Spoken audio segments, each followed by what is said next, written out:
No, ghebe nu trebuie. Ghebe nu trebuie. Bine, v-am găsit la un nou videoclip. A treia zi la cules de ciuperci. O să mergem tot așa, pe lângă apă, pe lângă cioate, prin locuri exemplare ciupercilor de sezon. Bun. Bineînțeles, am făcut un foc înainte. O să mâncăm ceva și după o să plecăm în căutarea ciupercilor. Ok. Am găsit și un exemplar de iască galbenă, puiul pădurii, găină de pădure, cum îi se mai spune. E cam trecută, ce să mai stricată. Dar na, uitați, arată frumos, chiar și așa, în condiția asta cum e. Na. Când este proaspătă, e o ciupercă foarte gustoasă. Puteți să o faceți cu o capeșniță și are chiar și un gust asemănător cu pieptul de pui, cu carnea de pui. De acolo și numele. Găină de pădure, puiul pădurii, iască galbenă. Ok. Să mergem mai departe. Poate găsim ceva interesant prin toată tufaraia asta. Fraților, am ajuns cam târziu. Uitați ce era aici la cioata asta. Am ajuns prea târziu. Văd și mai jos, deci aici era un loc. Dacă veneam cu 4-5 zile mai devreme, culegeam. Mai văd și câțiva mici, da, na. Dar pe lângă ce era aici, e zero barat. Da. Ce vorbești? Am crezut că sunt stricate, dar toate sunt proaspete. Uitați aici ce buchet. Doamne, Doamne.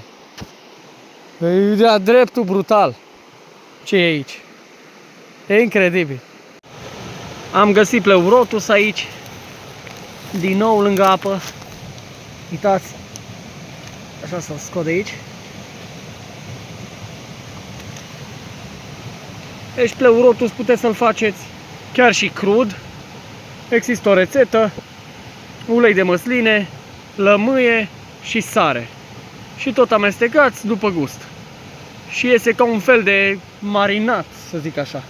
Deci crude, le tăiați bucăți, le puneți într-un bol, puneți ulei de măsline, lămâie și sare. Mestecați și după puteți să le consumați liniștiți. Alături de ceva pe lângă. Carne, orice doriți voi. Deci se mănâncă chiar și crude.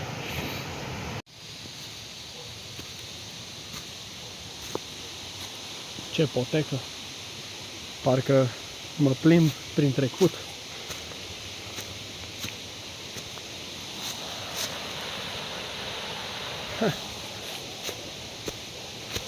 Ce frumos!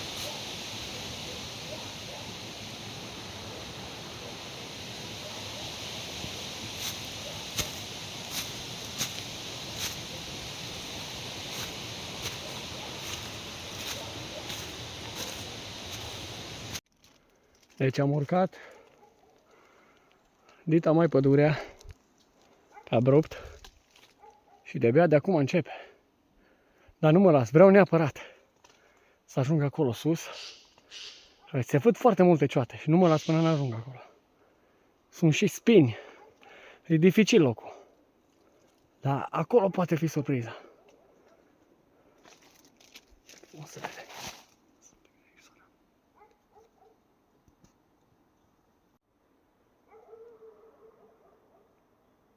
Mă, după ce am urcat pădurea aia uriașă, s-o meritat. Deci numai din ăștia groși am găsit. Numai din ăștia groși. Deci e plin pe aici. Numai din ăștia groși, verzi. S-o meritat urcarea. Am simțit eu bine. Nu știu, fain specimen aceștia verzi, groși. N-am găsit în buchete, dar am găsit așa câte unul. Interesant.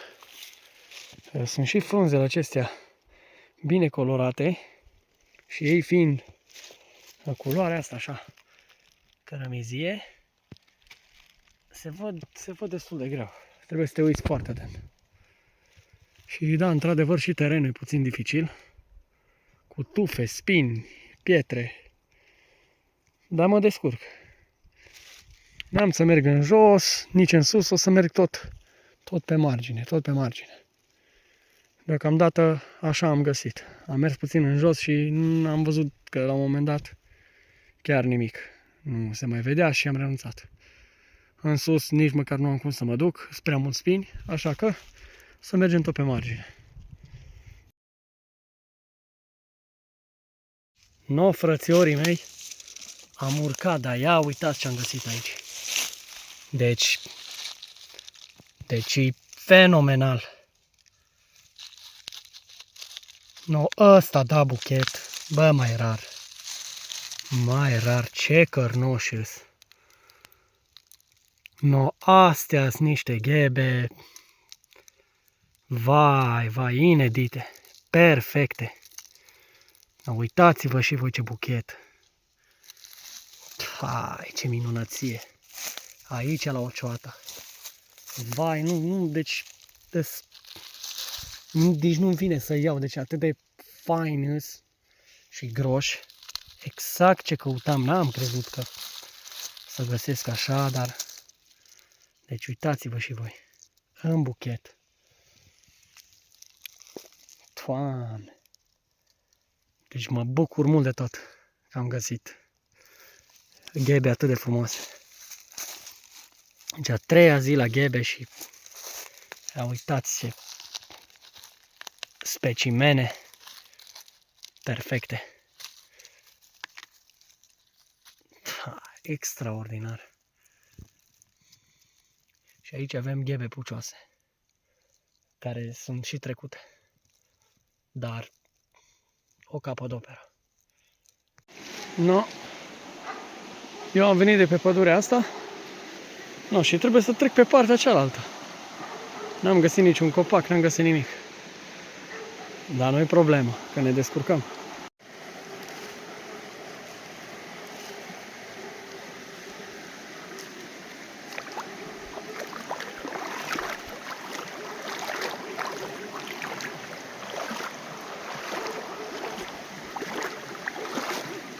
Nu e chiar atât de rece, dar mă rog, este obișnuit.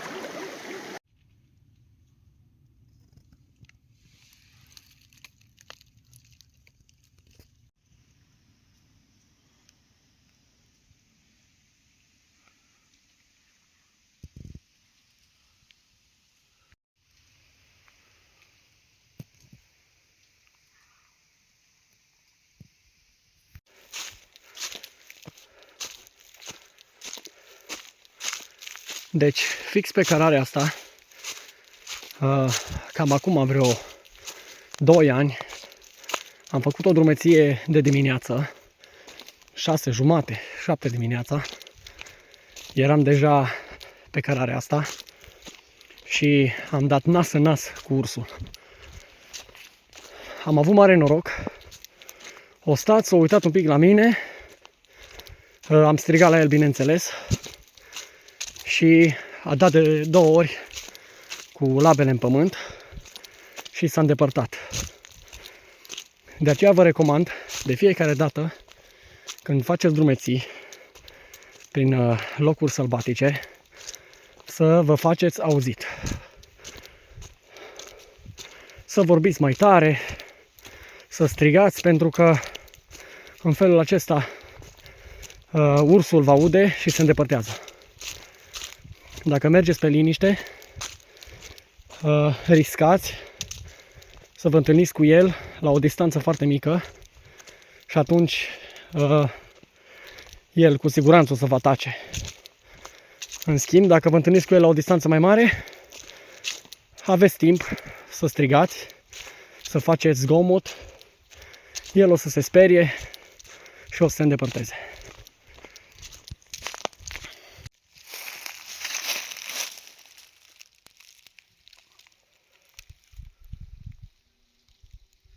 Iată că am găsit și aici niște ghebe la o cioată, dar destul de interesant că e o zonă care nu prea e umezeală și totuși s-au făcut.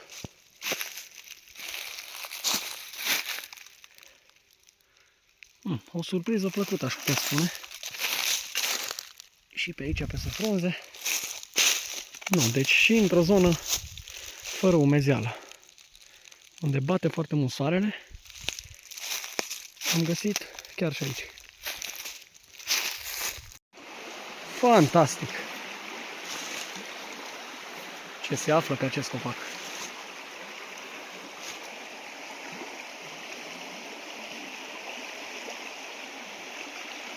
Până sus, chiar.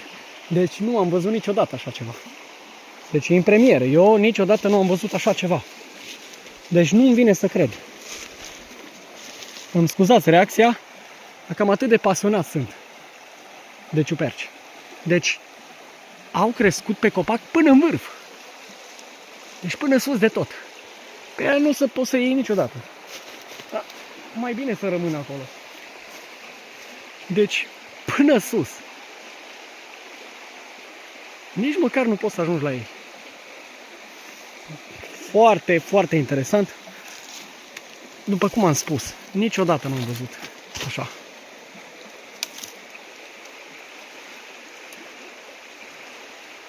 Natura e superbă. Nu mă așteptam, sincer. Ce capodoperă de copac. Priviți și voi.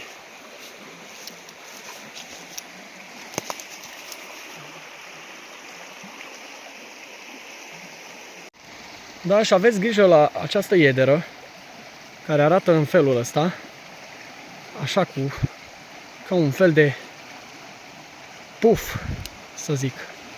No, în contact cu pielea poate provoca inflamație sau mâncărimi. Deci aveți grijă să nu o atingeți prea des, pentru că poate provoca iritații. Mare grijă!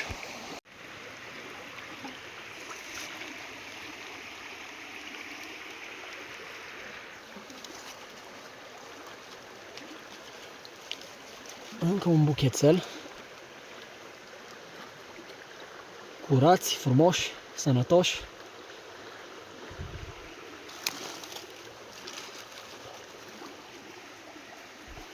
Mai sunt și care s-au stricat. Așa de mici. Ceva nu le-a mers bine. Dar avem și proaspeți și sănătoși. Destul de bună zonă. Am nimerit bine aici, din nou, pe lângă apă. Cum am spus și în videoclipurile anterioare. Pe lângă apă, pe lângă cioate, locuri cu umiditate. Deși, după cum ați văzut, am găsit și în zonă supusă la soare. Deci nu e bătut în cuie treaba. Dar na, în general, ca să știți, umiditate, cioate bătrâne pe lângă apă. Ok.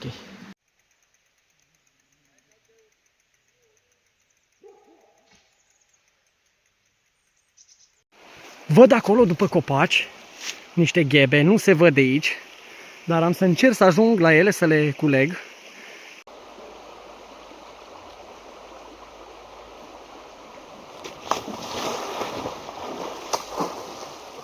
No, ghebe nu trebuie. Ghebe nu trebuie. Aici e grece apa. Trebuie să-mi storc hainele. Cam ăsta a fost videoclipul de astăzi.